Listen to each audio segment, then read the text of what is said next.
Bienvenidos al podcast El Administrador Público.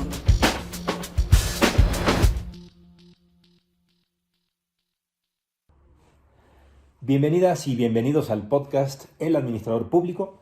En este podcast, Gabriel Estefan Rojas y yo, David Arellano Gold, académicos de un centro público de investigación en México, discutiremos diversos asuntos contemporáneos, nacionales o internacionales sobre gobierno, administración y políticas públicas. Esto lo haremos a la luz de textos clásicos y contemporáneos, textos críticos en estas disciplinas. En otras palabras, cada emisión tendremos un problema público, una situación de gobierno que será visto de manera simplificada, por supuesto, bajo la lupa de las teorías, conceptos y herramientas de las disciplinas de la administración, políticas públicas y teoría de la organización. En otras palabras, más que pensar en que este podcast somos expertos en todo y tenemos soluciones para todo, lo que deseamos es que ustedes adviertan claramente la importancia de la teoría y las herramientas que estas disciplinas han producido para enfrentar los problemas públicos. Muy bien, Gabriel, pues llegamos a nuestro 7º episodio y en esta ocasión tenemos un episodio perverso. Así es, un episodio perverso, no por las razones que nuestro escucha podría pensar, claro. Pero sí es un tema, bueno, son los problemas perversos o los wicked problems, y un tema en el cual pues es muy interesante, yo creo, es a lo que no se habla mucho, que me parece algo peculiar, que es las políticas de reinserción en las cárceles, ¿no? ¿Qué significa?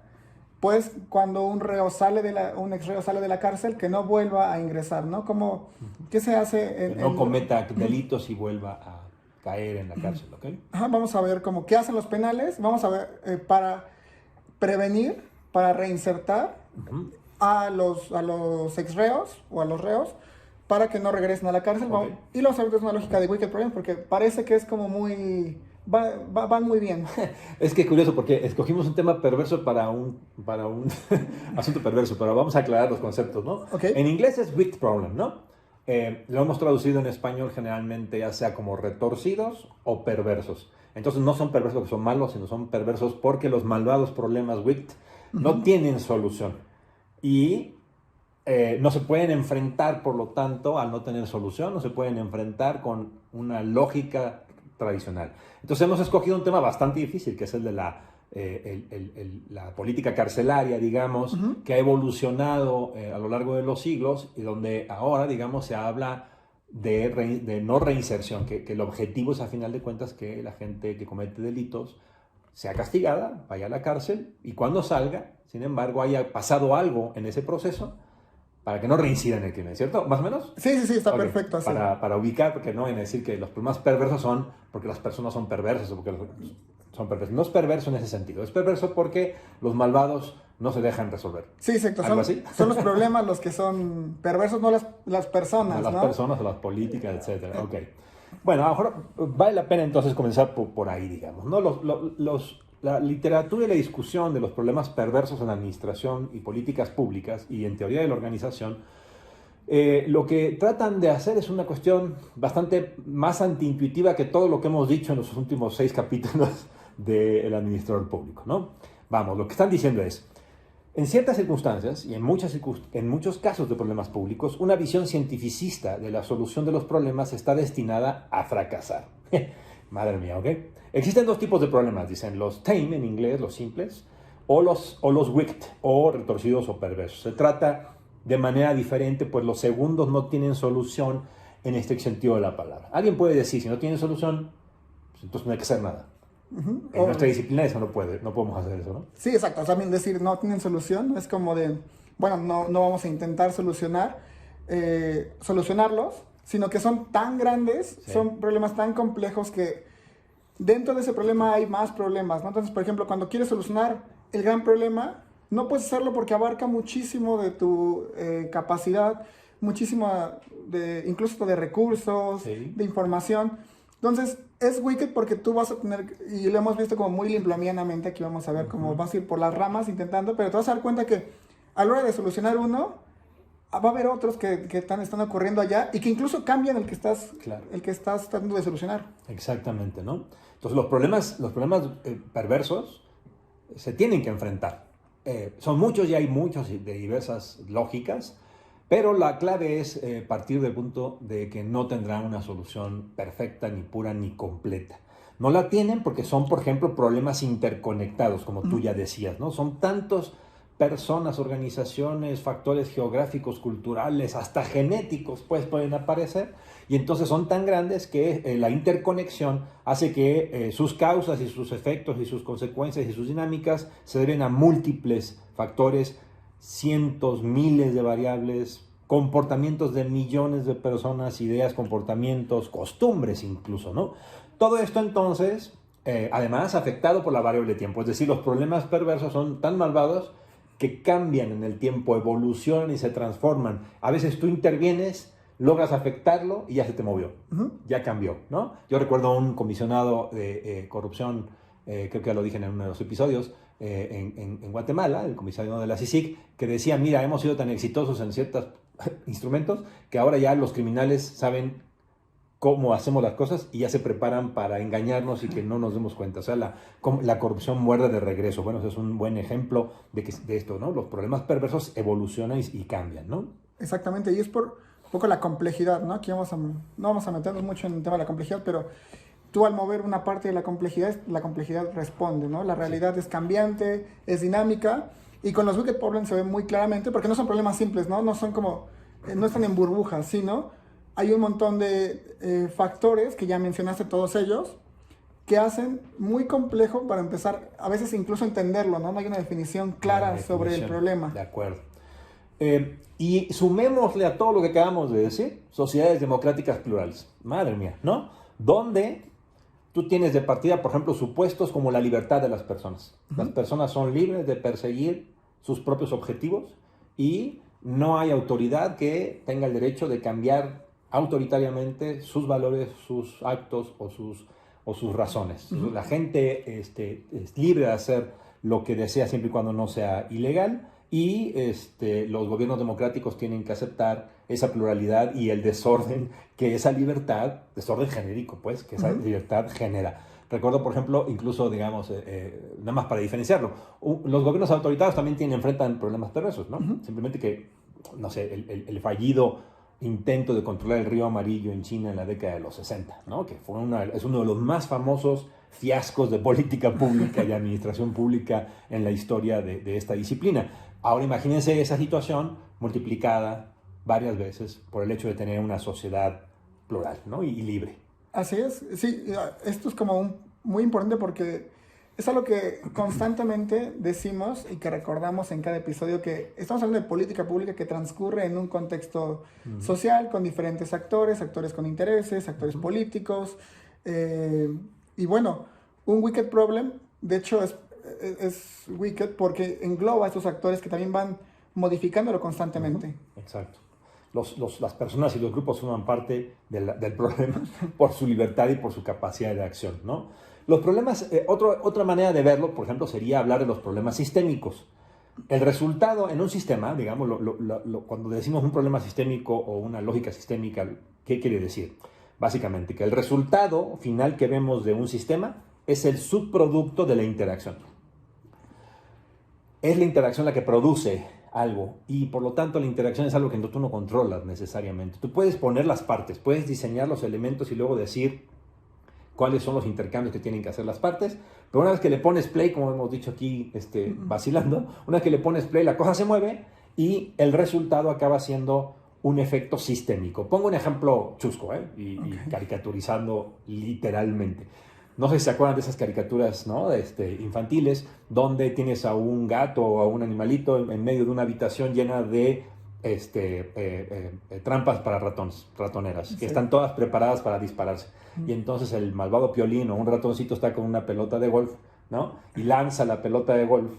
Y el punto es que cuando la pelota de golf bota, no solamente tenemos el efecto de predecir dónde cae la pelota de golf, en cuál ratonera, sino luego cada ratonera que se dispara salta y puede pegarle a otras ratoneras, generándose una interacción entre la pelota y el disparo de muchas de las ratoneras, generando al final el resultado de que todas las saltan de diferente manera, y cada vez que tú lances la pelota, aunque intentes hacer exactamente igual, el efecto final puede ser puede tener variaciones, ¿no? Entonces, la lógica sistémica es una lógica de interacción, y la interacción puede llegar a niveles de complejidad tales, dependiendo del número de elementos, que tú no puedas predecir su comportamiento y no puedas observar cuál va a ser el resultado final de la interacción. Esto implica como una falta de control sobre estos subproductos, ¿no? Porque ocurren a través de interacciones que tú muchas veces no puedes ni siquiera predecir ni pensar que van a ocurrir. Así es. Vamos a poner un ejemplo sobre el... Menos azotado que el mío, pues, más aterrizado. Pues sobre la política que estamos acá viendo, que es la carcelaria. En la política carcelaria hay un montón de interacciones, ¿no? Cuando el exreo sale de la cárcel, hay un montón de interacciones ahí que tú no prevés, ¿no? Tú puedes darle ciertas herramientas, ciertas capacitaciones, habilidades y demás, pero una vez que sale, tú no te puedes anticipar de qué forma puede interactuar, el contexto en el cual esa persona va a reingresar. No puedes, por ejemplo, es un problema que luego vamos a ver después, tú no puedes controlar si esa persona va a tener un empleo o no saliendo, porque tú no controlas esas dinámicas, ¿no? Sociales. Claro. Entonces... O sea, el reo es una persona que tiene una historia, que tiene una familia, que ha vivido en una localidad o en varias localidades, que tiene conocidos, que tiene redes de personas que Entonces, cuando llega a la cárcel, es una persona que ya trae toda una serie de interacciones y lógicas que lo hacen distinto o distinta a cualquier otro de las personas. Y como tú dices, esa dinámica más va a tener que vivir en la cárcel, lo que pasa en la cárcel importa, y luego esa persona con esa complejidad va a salir de la cárcel y va a enfrentarse a localidades, personas, relaciones y redes en formas que ninguna organización, ninguna política puede prever uno a uno, ¿no? Así es. Y acaban siendo importantes, ¿no? Cuando entonces se enfrentan problemas perversos en situaciones sistémicas, dice esta idea del wicked problem o problemas perversos, definir un plan, definir ex ante el resultado que se espera obtener de una acción o una serie de acciones es prácticamente imposible. Es un acto inútil, en otras palabras, ¿no? No se puede prever o controlar los múltiples efectos de las múltiples interacciones en el tiempo. Se puede intentar planear, claro, y es muy importante, no hay que decir que no, entonces ya tienen los planes a la basura, no es lo que está diciendo esta literatura, pero es una planeación, es una expectativa de cadenas causales, efectos sumamente limitada, basada en la probabilidad, con certeza de que las cosas se van a mover y van a cambiar bajo patrones que no se pueden prever. En otras palabras, tienes que planear, tienes que prever, tienes que actuar sabiendo de antemano que las cosas se van a mover distinto a lo que tú has diseñado. Y es a lo que tú mencionabas en el minicurso de las trampas de la decisión, en uno de los episodios que mencionas, que es planear en la sorpresa, ¿no? Planear para la sorpresa, sí. Que es antiintuitivo, pero eso es lo que tienes que hacer constantemente, ¿no? Tienes que intentar anticiparte, como dicen ahora ya más en la literatura de Wicked Problems, ¿no? Como la realidad cambia tanto, como la realidad es tan movible, lo que tienes que hacer es intentar planear sobre la sorpresa, ¿no? Tratar de anticipar algunas cuestiones que tú prevés pueden ocurrir, ¿no? Algunos efectos no deseados, en este caso, por ejemplo, esta persona que sale de la cárcel, tienes que anticiparte que va a regresar a ciertas redes que la llevaron inicialmente, claro, a la cárcel. Así es, y qué se puede hacer con ellos, es una pregunta bien importante, y qué tú puedes hacer cuando tú prevés o enfrentas situaciones en las cuales no tienes el control o no puedes completamente dirigir los procesos de las decisiones y de las acciones de las personas, ¿no? El aceptar la dinámica de los problemas perversos suele ser un dolor de cabeza para políticos y administradores públicos, ¿no? Algunas veces por algo así como vamos a decir, ¿no? Una exageración, algunos autores han dicho es una especie de machismo político-administrativo, ¿no? Es decir, es doloroso aceptar que nuestras técnicas y herramientas son limitadas e imperfectas por definición, y entonces nos negamos a observar esas limitaciones. Políticamente además sabemos que a los ciudadanos les puede doler escuchar que los políticos y los administradores no tienen las soluciones completas para los problemas más graves que las sociedades enfrentan, ¿no? Esto ha producido un fenómeno dice la teoría de la literatura de Wicked Problem, una especie de necedad, ¿no? La atención pública luego se convierte en necia, los políticos se ponen necios y quieren convencer a todo lugar de que saben exactamente cómo resolver un problema perverso. La gente va y vota por ellos y va y confía en esos políticos y administradores que les dan esas soluciones sencillas, y luego lo que tenemos es que ese optimismo pues cayó generando nuevos problemas a veces más graves de los que quería resolver, ¿no? Sí, que esto es una cuestión otra vez, llevando esta parte a nuestra discusión de que estamos en sociedades democráticas. Un político, por una cuestión de ego, pero también electoral, no puede decir me equivoqué, porque eso implica que para las siguientes elecciones seguramente tu partido no se va a quedar en el poder. Entonces es mejor seguir. En este caso no se menciona como tal, pero ¿sabes? El costo hundido de, bueno, tomé una decisión que no es positiva y pues me voy a seguir en eso porque no puedo cambiar ahora por una cuestión aquí más política. Sí. Y entonces es como esta parte del machismo político y el ego, ¿no? Sí, porque lo que esta literatura insinúa es una cosa bien padre, bueno, muy interesante, ¿no? Que es este machismo o este sobreoptimismo de nuestra disciplina, digamos, de alguna manera es políticamente rentable en algún sentido y hasta económicamente, ¿no? Digamos, en nuestra disciplina, tú y yo lo sabemos muy bien, tenemos decenas de libros y artículos basados en este sobreoptimismo, ¿no? Que nos venden, nos prometen, ahora sí, tener la verdadera teoría o técnica, ¿no? Vamos a Sanborns, que es mi ejemplo favorito, y veremos pasar las modas, ¿no? De la administración por objetivos, luego vimos el surgimiento de la planeación estratégica, luego la reingeniería, luego el desarrollo organizacional, hoy día la política pública por evidencias, los not yes, que ya vimos en unos episodios, y así, ¿no? Si algo define la disciplina de administración pública, de alguna manera, es que somos perseguidores de modas, ¿no? Y hemos creado un halo discursivo, creo que eso es algo cierto, dice esta teoría, ¿no? Y estoy de acuerdo. Algo, digamos, ilusorio. Somos científicos, entonces podemos modelar la realidad, moldearla con nuestros instrumentos y controlarla con nuestra técnica y nuestra voluntad. Una visión epistemológica optimista, ingenua, riesgosa, dice esta literatura.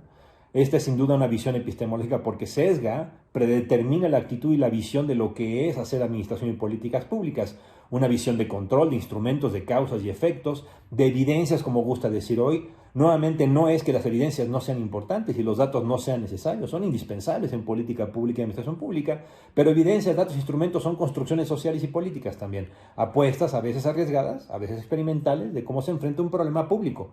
Nuestros instrumentos necesitan adaptarse y mejorarse, hacerse humildes y por tanto se convertirán en más efectivos, es lo que apuesta la literatura de Wicked Problems, ¿no? Sí, que otra vez es mencionar, lo hemos mencionado también en muchos episodios y no es que hay que dejar la técnica, no es que dejar la evidencia al lado, pero es que hay que entender que no hay nada quizá del todo objetivo, ¿no? Todo entra en un proceso de abstracción, de interpretación y de subjetivación, digamos, ¿no? En este caso, Wicked Problems nos dice eso, ¿no? Creo que en todo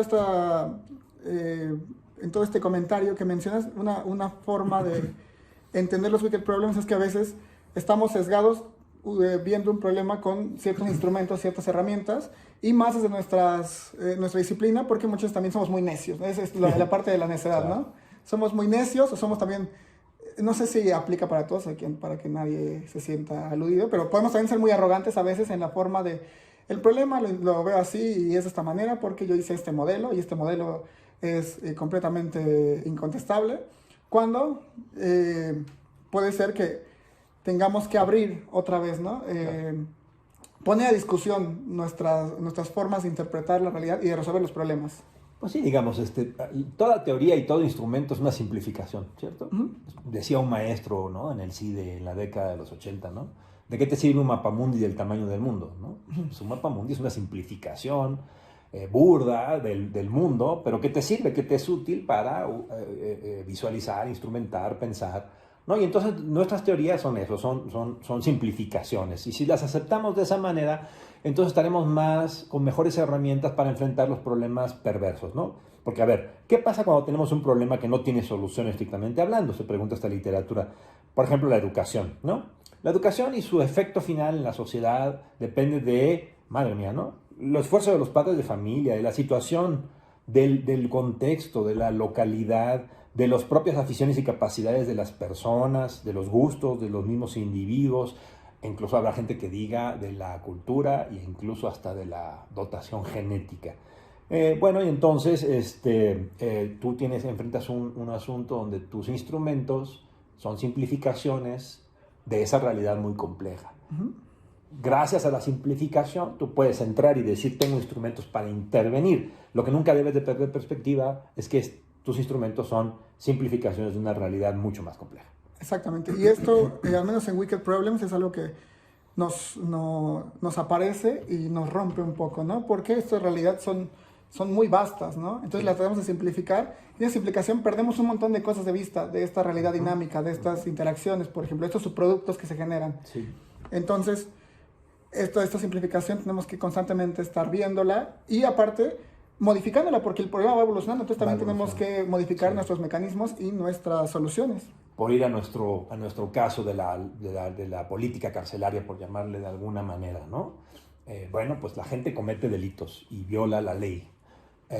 Y dicen algunos autores, bueno, no sabemos exactamente todas las razones por las cuales una persona comete delitos o es propensa a violar la ley en diferentes grados, por cierto. Puede deberse a cuestiones de educación familiar desde niños, puede deberse a cargas genéticas, puede deberse al contexto local terrible, puede deberse a carácter, ¿no? O sea, hay gente que tiene discusiones netamente psicológicas, ¿no? Perfiles psicológicos de gente que es más propensa a violar la ley. Pero lo que tú tienes claro, dicen algunos teóricos, todo eso es muy complicado, es muy complejo y tú puedes tratar de enfrentar eso, pero lo que te queda claro, por ejemplo, es que si no castigas y hay impunidad, eso sale peor. Sí, y es justo como no hay una definición clara del problema. Así es. Pero entonces, muchos problemas y acaba simplificando, ¿no? Esto, por ejemplo. Exactamente. Como no sé por qué ocurre el crimen, si me la paso pensando, no voy a solucionar nada, entonces mejor los voy a meter a una cárcel, porque esa es como la primera forma de entenderlo.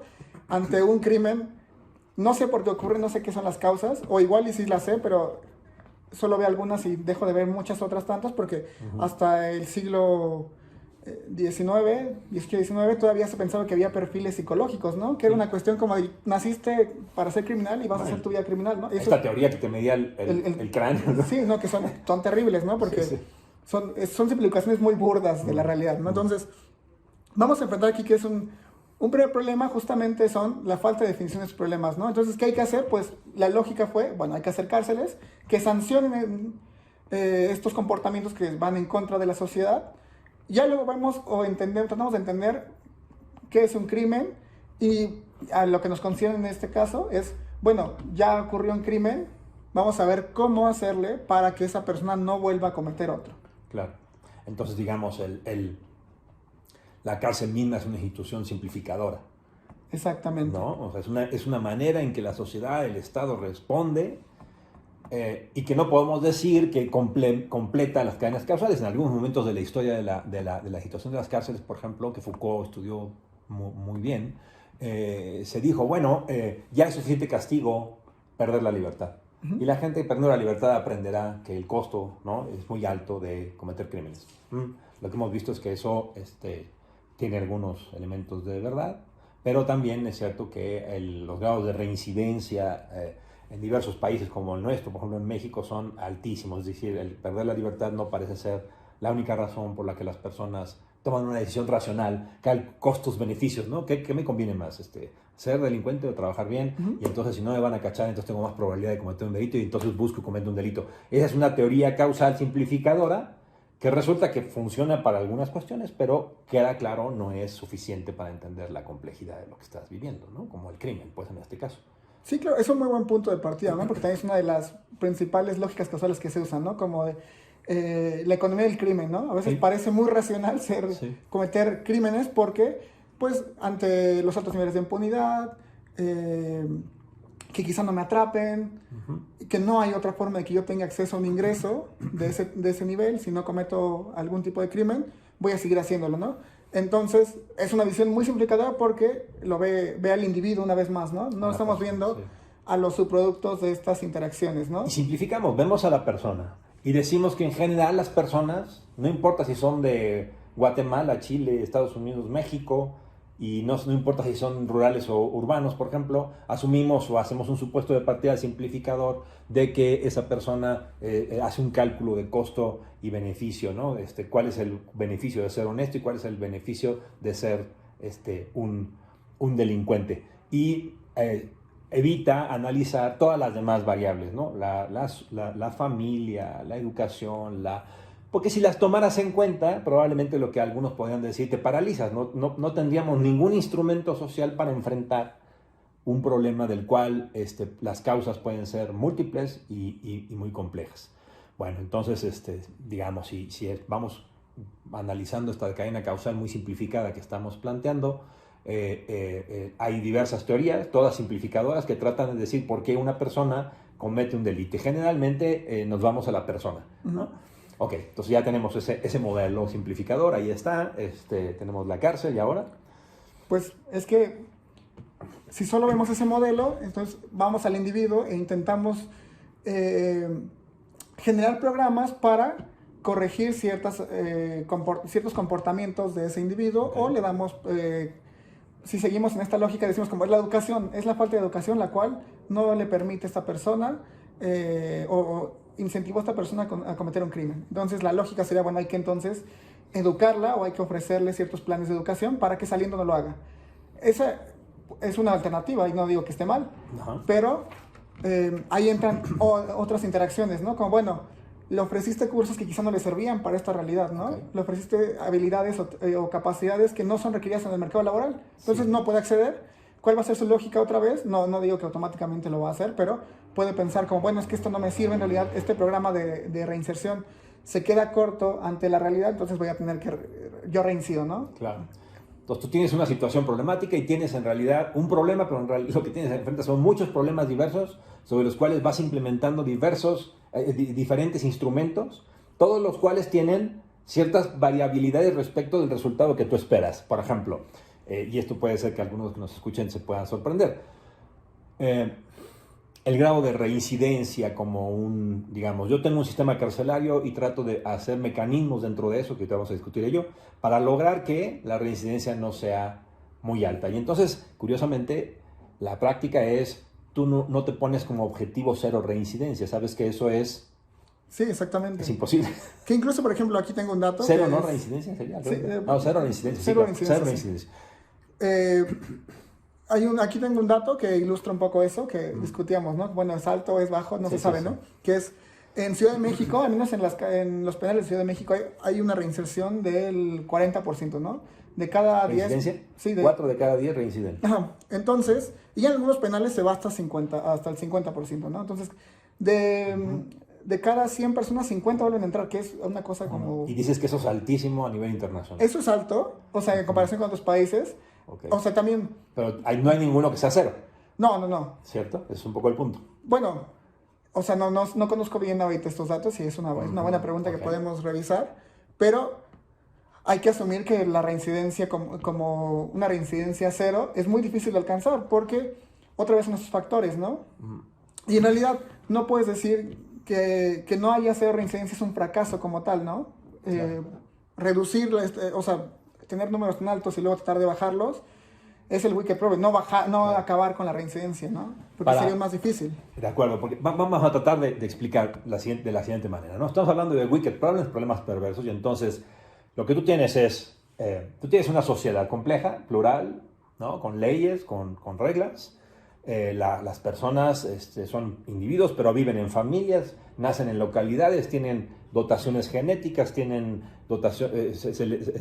en una lógica cultural, viven oportunidades o carencia de oportunidades, todas ellas de manera distinta. Y entonces, por todas las 50 razones por las cuales esto genera que una persona cometa un delito, tú creas una institución y le llamas cárcel y dices, eso genera tú tienes que establecer un régimen especial para esa persona, encarcelarla, que pierda la libertad durante un tiempo, la pones en una institución aparentemente total, como le llamó Goffman, es decir, todos los aspectos de tu vida están más o menos predeterminados por la propia institución, y dentro de ese marco yo introduzco además, y es muy importante ese marco, porque no hay que olvidar que es una cárcel donde estás controlado, pones además instrumentos para tratar de evitar que tú, cuando salgas de la cárcel, reincidas en el delito. Tú no sabes las 50 causas anteriores por las cuales cometió el delito, pero tienes un instrumento, aplicas el instrumento y esperas que cuando salga y regrese a la complejidad, ese instrumento haya hecho algo, haya transformado algo en la persona, ¿cierto? Muy bien. Sí, es una muy buena forma de explicarlo, pero en cada uno de estos factores que mencionas de este proceso, de esta cadena causal quizá, nos damos cuenta que en la realidad ocurren ahí muchas desviaciones, muchos efectos no deseados, muchas situaciones no esperadas o que develan que al final de cuentas el mecanismo que tenemos a la simplificación no ocurre como tal, ¿no? Porque hay actores que participan y que le modifican la lógica interna e incluso externa, ¿no? Por ejemplo, empecemos regresando al tema de, bueno, antes era rehabilitación, ¿no? Vamos a rehabilitar. Sí, luego mucho más pasó, ambicioso, tremendamente ambicioso, ¿no? Luego pasó a reinsertar y luego a que ya... No reincidencia o bajar un nivel de reincidencia. Readaptar, reinsertar, ¿no? Entonces, como todo eso tiene una lógica distinta, ¿no? Ya rehabilitar suena algo extremadamente, también hasta como una patología, ¿no? Como si el crimen fuera una patología, como dijimos, psicológica. Luego la readaptación y reinserción ya engloban algunos factores distintos. Claro. Ahora, sí, la cárcel parece que es esta organización total, ¿no? Pero luego vemos que dentro, en realidad, hay márgenes de libertad muy marcados, hay lógicas ahí, por ejemplo, del crimen organizado que controla algunos penales, que incluso determina ciertas reglas de convivencia y de comportamiento, que ya si esperamos que la cárcel sea este mecanismo, este dispositivo que genere un cambio y vemos que ese mismo dispositivo tiene estos problemas y estas condiciones, ahí ya nos pone en entredicho toda la cadena causal que habíamos dicho, ¿no? Entonces no está generando eso que esperamos en primer lugar y lo que vemos como el resultado es una alta tasa de reinserción, por ejemplo. Okay. Claro, porque lo que tú estás diciendo es, una cosa son nuestras cadenas causales y otra cosa es llevarlas a la práctica. Y entonces, para llevar a la práctica nuestra cadena causal primero tú tienes que sacar al criminal de la sociedad para que reciba un castigo perdiendo su libertad y lo tienes que poner en una institución, es decir, personas y reglas que lo van a tratar de controlar, van a tratar de que pague el precio socialmente hablando de haber cometido un delito, y eso implica enclaustrarlo en una institución total, pero que está manejada por personas, donde hay custodios, hay abogados, hay directivos, que van a generar una dinámica en una institución total con todos los problemas que ello implica. Y entonces, la perversidad del problema que estaba en el contexto allá afuera, se mete a tu propia organización, a tu propia institución, porque ahora resulta entonces que tú diseñaste un mecanismo de reinserción pensando en rehabilitar a las personas. Y resulta que un buen número de las personas que están llegando no son individuos que decidieron aisladamente como individuos cometer un crimen, sino, por ejemplo, como tú ya mencionaste, pueden formar parte del crimen organizado. Y entonces ya no son individuos aislados en la cárcel, sino forman parte desde adentro de la cárcel de una organización criminal. Y entonces tu modelo ha creado un nuevo problema perverso, o está enfrentando un nuevo problema perverso, que es qué hago cuando no trato con individuos, sino trato con personas que tienen redes allá afuera. Es una buena forma de plantear esto como un wicked problem. Ahora, vamos a cambiar un poco el caso para mostrar otra visión de por qué es un wicked problem, ¿no? Partamos de que ese instrumento sí funciona, ¿no? Okay. Al final de cuentas sí son individuos y entran en la cárcel y tú tienes programas de reinserción bien diseñados, bien implementados, que les da seguimiento. Todo esto también genera problemas, ¿no? O sea, estamos partiendo de que funciona todo como tú lo diseñaste. No hay problemas de implementación, es un supuesto durísimo, pero vamos a suponerlo. No hay problemas de diseño y no hay problemas de implementación, todo sale como tú lo diseñaste. Dale. Sí, vamos a partir que todo eso sale bien. Okay. Bueno, y la persona sale al contexto, sale a la sociedad. Pero ¿qué pasa? Que la sociedad ahora tiene un fuerte estigma con las personas que son ex-reos, ¿no? Entonces, claro, toda esta cuestión de tu programa que les enseñaste, digamos, a algún tipo de oficio, carpintería, plomería, lo que sea, pero no son contratados porque son exconvictos, ¿no? Tienen esta marca, los antecedentes penales, y no hay quien los quiera contratar, no hay una confianza en el sistema penal, entonces nadie los contrata. ¿Cuál puede ser la lógica ahí? Quizá el ex-reo vaya a decir como, bueno, es que todo esto me dio herramientas que funcionan, pero aún así no puedo reinsertarme finalmente, ¿no? Sí. Y ahí podemos decir que, a pesar de que todas estas cuestiones hubo un éxito en la implementación, en el diseño y la implementación, el resultado te demuestra que no está funcionando. Que hay unos elementos nuevamente perversos en el contexto. En este caso, el estigma que muchas sociedades le ponemos, porque en México seguimos pidiendo carta de antecedentes penales, ¿no? Para muchos empleos. Y aparte, lo más como wicked de esto, lo más perverso, es que tú como cárcel o como prisión, que estás encargada de la reinserción, lo logras, pero tú no puedes controlar como tal, tú no eres la encargada como organización, quizá como no es una de tus funciones, el hecho de que la gente tenga una perspectiva positiva de ti, eso le toca o le tocará a alguien más, ¿no? Puede ser parte de la cárcel, pero debe ir acompañada de otras organizaciones que generen como un cambio positivo en la percepción de los ciudadanos, por ejemplo. Entonces ahí, como cárcel, como dispositivo, ahí ya tú te quedas hasta una parte previa. Tendrás que diseñar nuevos instrumentos para solucionar esto que menciona este ejemplo. Entonces los wicked problems, digamos, en realidad lo que hacemos es experimentar, crear soluciones simplificadas y estar atentos a que nuestros experimentos generan diferentes resultados. Luego las cosas cambian, ¿no? Nuestro mecanismo funcionaba bien cuando no había crimen organizado y ahora que hay tanto crimen organizado, nuestro instrumento tiene que cambiar porque no estás hablando de personas aisladas, sino personas en red. Y además, resulta claro que nuestro mecanismo instrumental, por ejemplo la cárcel, es solamente una parte del proceso de reinserción de una persona a la sociedad. Por ejemplo, aquí tendríamos que decir, bueno, esto requiere de mecanismos de gobernanza, como ya vimos en uno de nuestros episodios, donde no solamente la cárcel puede ser la única responsable de la reinserción, sino tiene que ver otras organizaciones gubernamentales, Secretaría del Trabajo, tiene que ver las empresas, tiene que ver las escuelas, con el fin, por ejemplo, de reducir el estigma sobre las personas que salen de la cárcel y que han cometido un delito, pero que pueden considerarse bajo un sistema de implementación relativamente creíble, que tienen un buen nivel de rehabilitación. Entonces, esa es la naturaleza de un wicked problem. Tú siempre estás enfrentando problemas, simplificándolos. Por lo tanto, tienes que estar atento a las simplificaciones que has hecho, ver los resultados que siempre son parciales y tienes que estar analizando los nuevos problemas que estás creando y los otros problemas wicked que no te habías dado cuenta, perversos que por ahí se encontraban y que te pueden estallar en la cara tarde o temprano. Eso requiere, dice esta literatura, de una postura, de un ethos de un administrador público que no se compra el optimismo y la facilidad de sus instrumentos, sino que entiende la limitación de sus instrumentos y paradójicamente al entenderlos, ahí se encuentra su fuerza, ¿no? Resiliencia sería la palabra probablemente, ¿no? Tienes que ser resiliente como administrador público para estar buscando todo el tiempo nuevas soluciones ante el hecho de que debes de comprender que estás creando nuevos problemas. Exactamente, esa resiliencia es también, yo le diría, es autocrítica, ¿no? Es autocrítica con tus propios modelos, tus propios mecanismos, incluso la forma en que participas u ordenas tu organización, ¿no? Por ejemplo, aquí en estas dos como formas de ver el wicked problem, hablamos de los problemas de implementación y o sea, los pasamos por alto, ¿no? Como bueno, sí, pero... Sí, hicimos un supuesto muy fuerte.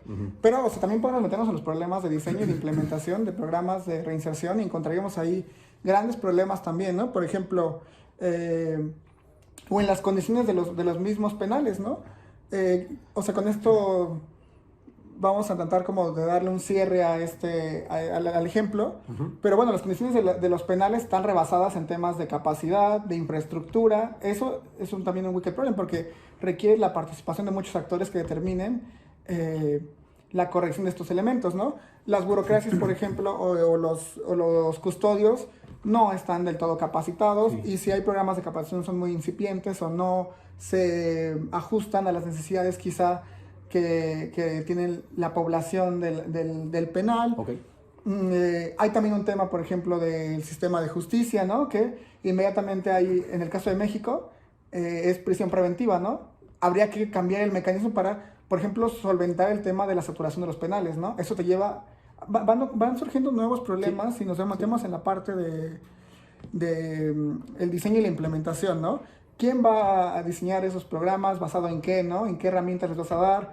Te das cuenta que verdad les sirve. Y una cosa ya, digamos, en la implementación y la evaluación y ya al final, es como, bueno, una vez que salen, justamente, porque vuelven a entrar a esta lógica de sus redes, de sus localidades, de su contexto, bueno, hay que darle seguimiento quizá, ¿no? Hay que ver en 2, 3 años, 5, 10, cómo van, ¿no? No solo una vez que salen, dejarlos.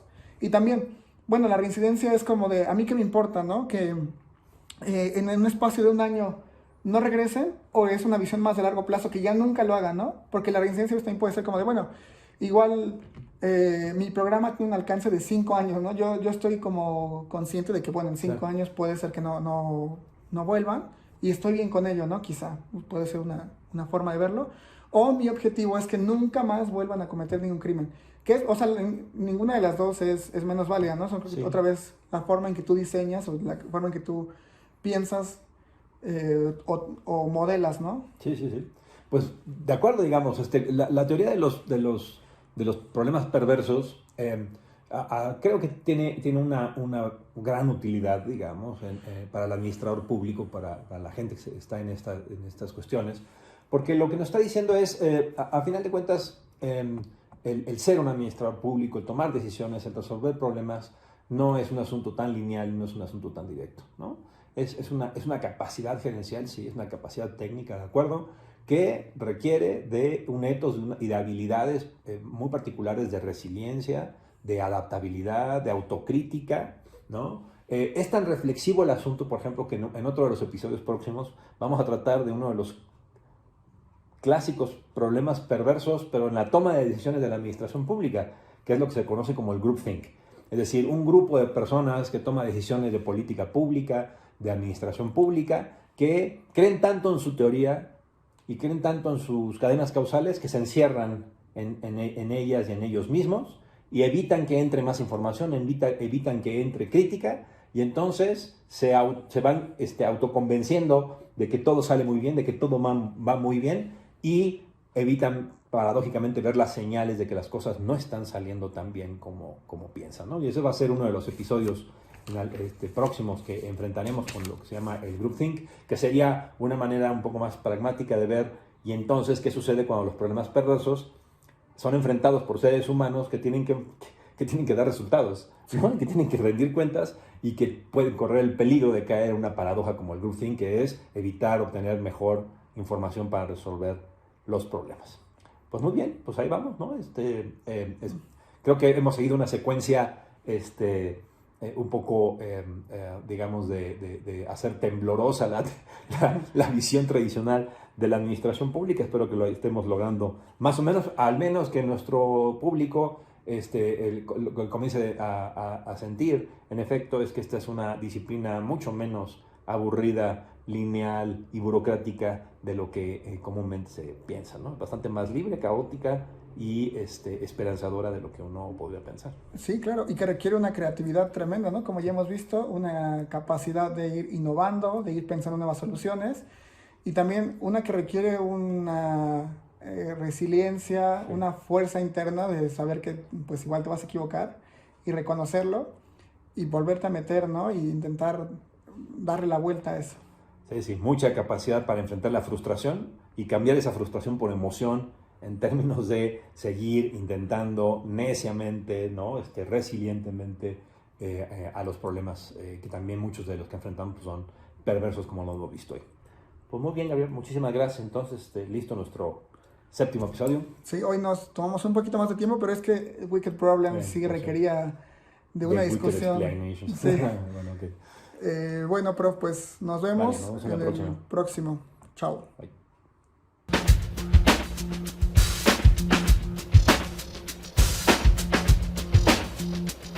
Esto fue El Administrador Público.